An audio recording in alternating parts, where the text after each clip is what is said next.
लक्ष्य पूरा होगा या नहीं, ये सोचे बिना हमें बेहतर से बेहतर कोशिश करनी चाहिए। महाभारत का प्रसंग जो बताता है, कर्मों का फल इंसान के हाथ में नहीं है। किसी भी काम की शुरुआत में ये नहीं सोचना चाहिए कि सफलता मिलेगी या नहीं, लक्ष्य पूरा होगा या नहीं, क्योंकि कर्मों की सफलता या असफलता इंसान के हाथ में नहीं है।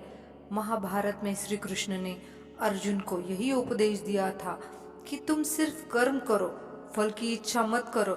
जो लोग धर्म के अनुसार कर्म करते हैं उन्हें सफलता जरूर मिलती है।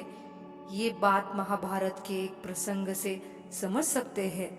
श्री कृष्ण ने अर्जुन को समझाया, तुम सिर्फ बेहतर कोशिश करो। दुर्योधन सभी पांडवों को मार देना चाहता था, इसीलिए उसने लाक्षागृह में पांडवों को मारने की योजना बनाई। लाक्षागृह के षड्यंत्र से किसी तरह सभी पांडव बच गए और वेश बदलकर वन में रहने लगे। उस समय राजा द्रुपद ने राजकुमारी द्रौपदी का स्वयंवर आयोजित किया था।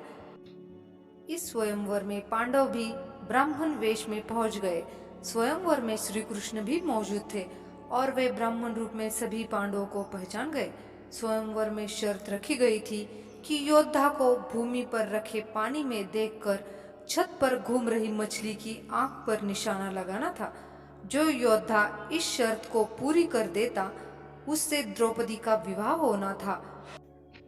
जब अर्जुन इस प्रतियोगिता में शामिल होने पहुंचे तो श्री कृष्ण ने उन्हें समझाया कि मछली की आंख में निशाना कैसे लगाना है।